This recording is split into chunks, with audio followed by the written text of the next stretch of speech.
Welcome to Adjusted Reality, a podcast series trusted by the adjusted and brought to you by the Foundation for Chiropractic Progress, where we learn from athletes, celebrities, influencers, and healthcare professionals about how to optimize health in a fun, relatable way. Join me, Dr. Sherry McAllister, as we speak to Dr. Marc Siegel. Dr. Siegel is a professor of medicine at NYU Langone Medical Center, a board-certified internist with over 2 decades of experience in managing chronic conditions through a patient-first, education-driven approach. Now, beyond the clinic, he is a trusted national voice on public health as medical director of Doctor Radio on SiriusXM and a senior medical contributor for Fox News. His expert commentary regularly appears in the Wall Street Journal, USA Today, and The Hill, where he breaks down complex medical issues for the public. A skilled communicator and passionate educator, Dr. Siegel brings a unique blend of clinical insight and media savvy to every conversation about healthcare. Welcome to Adjusted Reality, the podcast, Dr. Siegel. Great to be with you, Sherry, as always. Well, I say the podcast now because as my friends that are listening, they needed to know that we were just on stage together on the Adjusted Reality stage where we had a brain surgeon, we had you, we had some chiropractors, and I'd have to say we had a lot of fun. I think it was one of the best panels I've ever been on. I also enjoyed it a lot. I thought the interaction was terrific. I thought that there was a great focus on uh, overall health and how you get there, maybe coming at things from a little bit of a different angle that people may be used to. That's how you unlock doors. I thought they were open to my medical miracles. As you know, I have a medical miracles book coming out. It's not just medical miracles, it's how things pile up in a certain way to help and how practitioners can see those things happening in advance and work with the pathway that's opening. Well, And I Dr. Siegel, that actually is exactly why I wanted you on today, because one of the things that makes you really special is your unique experience, and that's the 2 decades of being a professor at NYU. And you've written a number of books, but we'll get to that part. But first, I just want our listeners now around the world. And I want to thank our listeners right now because I think that's the reason why we've become one of the top rated medical podcasts because of you listening and having guests like Dr. Siegel. But you drew to internal medicine. I want the audience to kind of get a deeper sense because we see you so well crafted on the media side of it. But who really is Dr. Marc Siegel? What actually brought you to be passionate about internal medicine? It's actually all connected to my media life because what it is I like to ask questions and I like to unlock doors and I want to know what's going on below the superficial. William Carlos Williams, the great poet, physician, a pediatrician, obstetrician, said that he, in his autobiography, he would scratch below the surface of the patient and find the poetry, or that a single suffering that a patient has is reminiscent of an entire community or culture suffering, and I believe strongly in that. And my primary skills are at asking questions. So I learned how to ask questions. That works for me as a writer. It works for me as a medical correspondent on TV. It works for me in the doctor's office. What's bothering you? And one of my favorite expressions is what I've called the by the way diagnosis. The patient is there. You're talking about their blood pressure. You're talking about their cholesterol. You're talking about uh, their lab results. And then they leave. And on the way out, they say, by the way, I have chest pain. You better come back in. By the way, my marriage isn't working. Well, you better come back in. By the way, I can't sleep at night. Well, wait a minute, you didn't tell me that before. So as a patient gets more comfortable, and unfortunately, our trend in society, and I'll get into that, is to make the patient less comfortable, not more comfortable. But as a patient gets more comfortable, they reveal more, and you have to be on the alert for that reveal. That's true whether I'm asking a patient questions, whether I'm asking a guest questions when I'm interviewing somebody as a reporter, whether I'm writing, asking, interviewing people for my books, or for articles, whatever it is, I try to ask the questions that get to the greater truth. That's key to many things in life is finding the truth. And I do like that you brought up the ask questions. And the famous saying is cherish the questions for the answers keep changing. That's the key perspective on being not only a good physician, but also being really good at what you do in the media, because you have to break it down not only quickly, but you have to break it down simply. And that's the Albert Einstein quote: if you can't explain it simply enough, you don't understand it well enough. And I can say with ease, watching you on TV, you take complex problems and you break them into very simple formulas that people can have bite-sized attributes. And I think your patients recognize that. I want to give you an example from just today.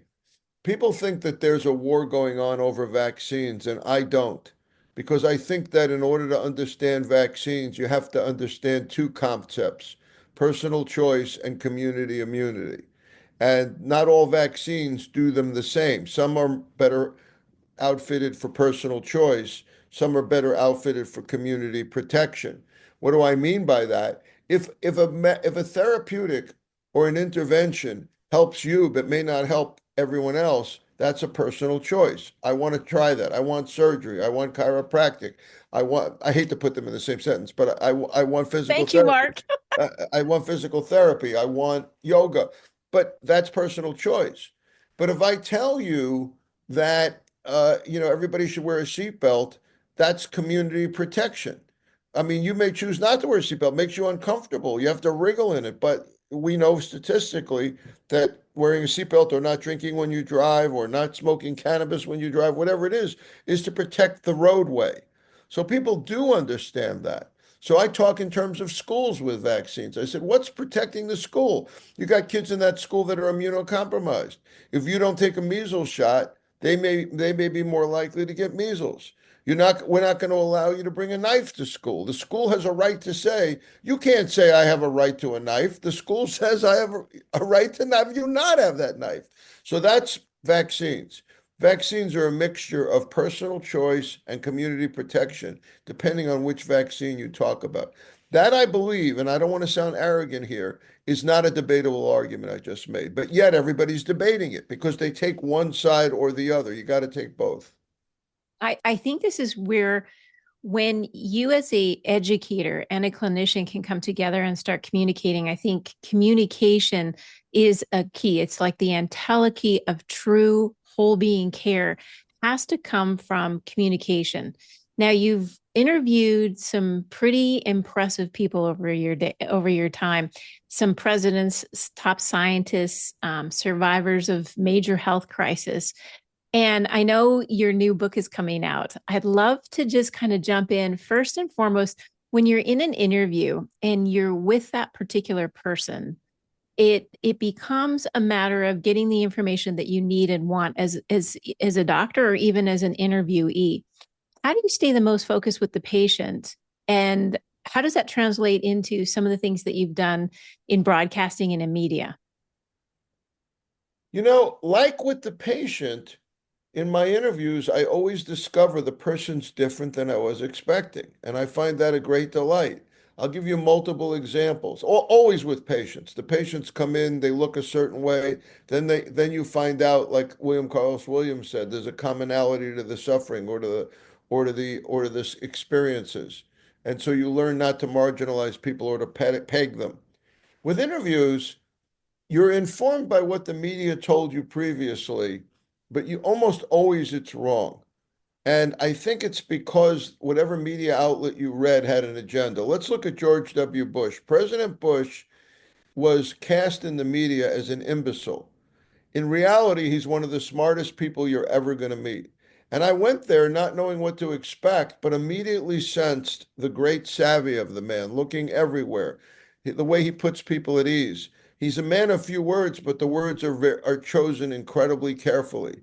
And he knows exactly where he is at any given time. And he has a great compassion for people on a personal level. He has a personal magnetism. Nobody ever described him as that. He has a charisma. He cares deeply for the vets. He's humble. I asked him, "What do you think about PEPFAR, the President's Emergency Plan for AIDS Relief that you passed and saved over 25 million lives?" He says, "That's I don't take credit for that. That was passed under my administration." Now he does take credit for that because he's been an ambassador for it, but but still, that's how he looks at things, very humbly. So that's somebody that I never expected to be as funny as he is, to be as caring as he is, and as humble as he is.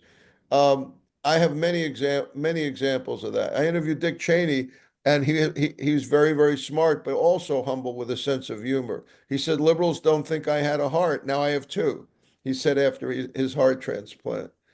Um, Robert Kennedy Jr. I didn't expect him to be as thought out and as informed as he is. He also has a personal magnetism. Reminds me of his father. I never met his father, obviously. He's driven.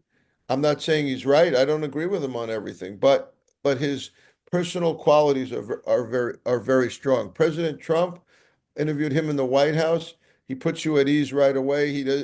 He talks off the cuff. He's not preparing his remarks. He's very funny. Um, he's inclusive. He lets everybody into the Oval Office. He says to the producers, "I bet Bush and Obama never let people in like this." He has the producers sitting on the couch. Uh, you know, Trump knows about you before he meets you. He knows about you. He watches you. And that's kind of off-putting, but it's also very impressive. You feel like he has eyes all over. Um, with each case, I would meet somebody, ask questions I want to ask, not be afraid, and then learn that they're a different person than I thought they were. It's quite beautiful you said that, because the reality is over a decade ago, or just under a decade ago, I met you. And my first thoughts were going to be that you were going to be a very stoic, very serious, very well contemplated individual. And much like you just described the other guests that you had, I was so pleasantly surprised that you were so easygoing and funny. And our tour around Brown University on the opioid panel, you were so open and thoughtful. And I think that's what makes you so successful in your career is you don't prejudge, and that you open your heart, but you also open your mind. And that creates a space that people can adjust their reality. And you were brought into chiropractic. Some would say not by choice, but by faction. You got brought in because we had an opioid epidemic. And I'm so glad that our paths really crossed, because there is now a perspective of some of the key pieces that we need to move towards in the future. And I think possibly anxiety, depression, our mental health state is a big key. And that may be, looking back over the books that you've read, or the books that you have authored, you've had some extremely well thought out bestsellers. You jumped into COVID, the bird flu, the false alarm, the inner pulse, all with a very genuine willingness to open the conversation and talk about what's really going on.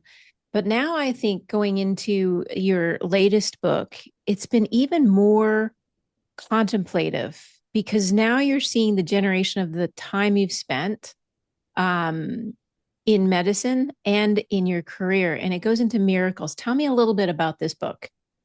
I want to bridge something you said in the beginning here of this question, which is that I like to look at medicine as tools, and the tools that you got might not be the ones you're expecting and anticipating. And as you were hinting, we're at a time now where we're rethinking those tools.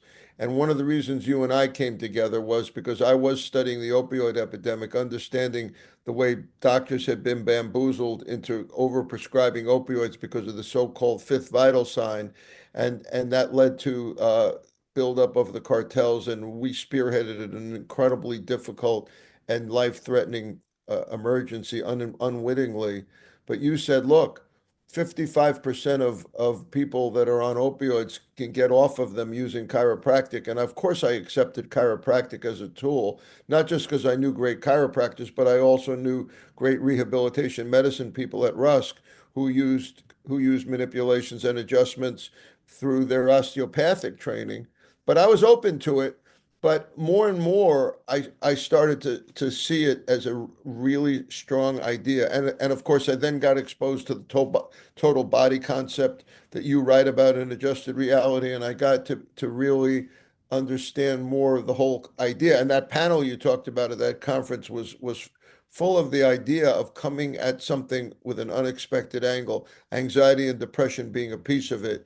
And then with Kennedy focusing on us being with a pill popping society, somebody's depressed. Let's give them an SSRI. Let's give them Paxil, Prozac, Lexapro. Well, wait a minute. We're only treating one neurotransmitter there. So the idea of a wider lens, a wider view. And then my wife has also led me to that because she's a neurophysiologist who doesn't believe in jumping to surgery. She believes in physical therapy and yoga, in different pain modalities, in chiropractic and acupuncture, in different modalities approaching pain than a more rigid westernized view.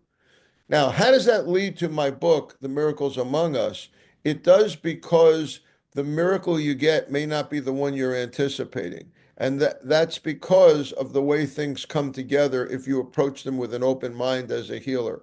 If you don't say, uh-oh, this guy's gone, or uh-oh, this is the most I can do, and you throw up your hands. Instead of you pay attention to the signals, and if you're a person of deep faith, that helps. But a miracle is usually brought together by, and I have many, many stories in the book of this 16 chapters. Miracles are brought together through faith, through great medical skill, through technology, and through a series of events occurring that you may not be anticipating by using all of those tools, by having all those tools at your disposal. It's interesting when you think about medicine and miracles because oftentimes when you have just a glimmer of hope, and my experience in this is my great niece who needed a heart and lung transplant. And I remember the pulmonologist sitting me down because at that time, the caregivers for my great niece were just overwhelmed. They were just emotionally unable to even have the conversations with the doctors. And I said, can I be the advocate? Can I step in? The miracle, Dr. Siegel, was the hope was there, even though it was true to base of you have a 3% chance of life. And I said, well, that's better than zero. So we'll continue. And when I called Stanford and said, can we fly my great niece to the Stanford hospital? And the honesty and the beauty of the answer coming back was, we can't do what you're asking to do because we've never taken a child off of an ECMO, which is a breathing machine. And I said, okay. She said, but I'm going to tell you something really special that could be miraculous. The only person in the world that does do that is actually at the hospital that you're at right now. There you And go. isn't that a beauty? And it was mind-boggling that it all happened. So she got lungs and a heart from a boy, bless that little boy. And they flew in a cardiologist from Germany, and she just celebrated her 18th birthday, and she was 4 when this happened. So, Dr. Siegel, I love that you're bringing the science, the technology, the healthcare providers to the forefront to share these stories. I'll tell you two of them off the top of my head that are very relatable to what you just said. My favorite right now, I guess it'll change as the book comes out, is that there's a physician named Tom Katina in Sudan. And Dr. Katina is a family practitioner. He's not a surgeon, but he does surgery every day there. And he does it without an anesthesiologist most days or many days. And one day, a young child came to him and he did a CAT scan and he found out that the child had a Wilms tumor of both kidneys. And he said, I can't save this child because even though I've removed a kidney, I've never removed part of a kidney. So how am I going to remove 1.5 kidneys and have her live?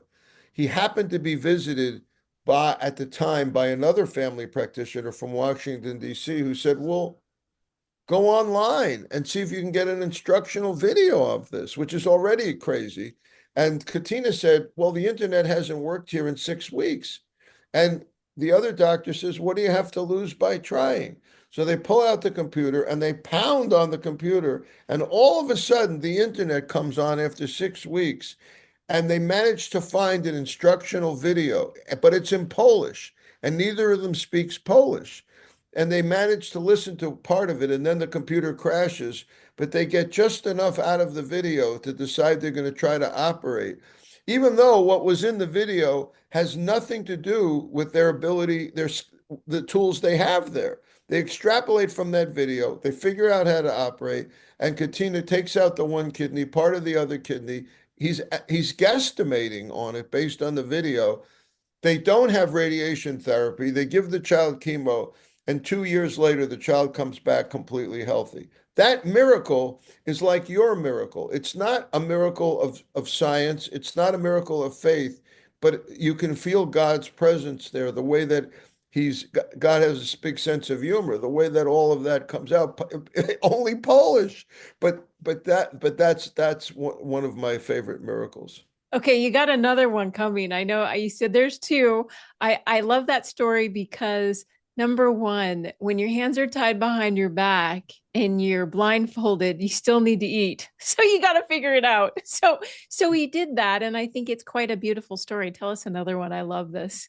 Uh, there's a pharmacist in Minnesota, and she has a dream that a very famous Ethiopian actress named Montserrat is handing her a baby in surgery, and she, the pharmacist, is operating on the baby who has something wrong with their heart. And they're all crowding around the baby, and she saves the baby. And she wakes up and she says, "What am I going to do with this dream? I don't know Montserrat, who is a famous Ethiopian actress. I don't know who this baby is, but she happens to have a brother who has a friend who worked with Montserrat. So the friend contacts Montserrat, and Montserrat breaks into tears over in Ethiopia. And they say, why? Because she says, just yesterday I was at a fundraiser with a little baby, a baby with Downs, but only a mild case of Downs that had a complex cardiac problem. And we don't know what to do with it because in Ethiopia they don't treat Downs children like they're normal, and they don't have anybody here that can operate on this baby, and we don't have any money. So the pharmacist gives her own money, and she gives enough money to fly this child out of Ethiopia to a hospital in Africa where a doctor named Rick Hodis, who's a missionary doctor and a great internist, knows the best surgeon.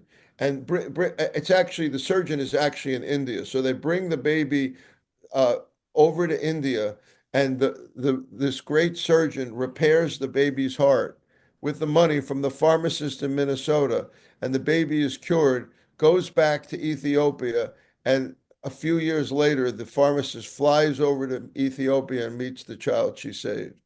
Wow. Wow, you picked two of the most beautiful stories that I think our listeners can find the light of hope in. You know, that is one of the things in today's society. If you don't have hope, it's very difficult to cope. And you can't cope if you don't have hope. So I thank you, Dr. Siegel, for really bringing forth a book that brings together the art of hope and finding ways to, out of very difficult situations, when you do have the need for more tools, more faith, more opportunity to take care of a person in the best way we know how. You know, looking ahead over the years and the experiences that you've had, are you optimistic about the future of where medicine and public health are? And if so, why? I think we have a great challenge now, which is that we've gotten to the point where things have been too digitalized, and people and doctors and patients and healthcare has become too autonomized, and there's too much administration, and there's too much delegation. And AI can either make that better or worse. But we have a challenge to rehumanize medicine. And I don't know if we're going to succeed or not because the current structure, at least in the United States, is based on insurance-driven modeling where it doesn't favor a doctor's time or a practitioner's time. And so we have to figure out a new strategy of business in medicine so that it can be rehumanized. Ultimately, AI could help with that rather than harm it because it would free the event up for healing. We can let AI do the robotics, the documentation, and the healing can be between the practitioner and the patient again. But it's been moving away from that, and I'm worried about it. I am too. I do look at some of the statistics that come out, and I want to ask you your thought on this. So, if you took the number one disability in the world, it would come out to low back pain. And you reflect on the fact that the number one disability in the world is caused by a symptom, not an actual diagnosis in terms of what's the cause. It makes me reflect back to something that one of my patients once said to me. What is the greatest cause of happiness? And this was a psychology professor. And I said, you've got me. What do you think? She goes, well, cause equals love. Love is the greatest cause of happiness. And it made me smile because I reflected back to hearing the stat. The number one cause of of disability is low back pain, a symptom. When you think about something like that, are we actually getting to the root of the cause of the problem for many people that are suffering? Because it reminds me of how we started this podcast, which is, by the way. Tell me what your thoughts are on that. You have a better answer for that than I do because you're a great chiropractor and you're a great practitioner, and I think that you understand that answer. That if we look at the back, it's a combination of muscle, bone, nerve, and it under stress, it doesn't come together well. So if you actually taught people to relax, taught them to be recentered, taught them to not be working against themselves all the time, it's not just anatomy here. So the symptoms then can be worked with. So I think that that kind of attitude, with whatever that is, we used to call it a Zen moment, but whatever it is, getting to that is the beginning of recovery. And I think that that's what you're getting at, and I think that that's what you're an expert at. Faith can be a role, play a It role in sure that. can. Certainly sleep does. Certainly posture does. Certainly diet does. Weight does, exercise does of all kinds.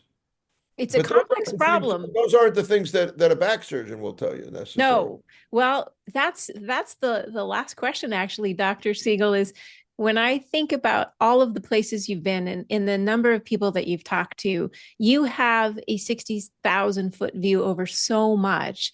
When you look at the broader picture today of our healthcare, if you could shift mindset, policy, or practice, what would be that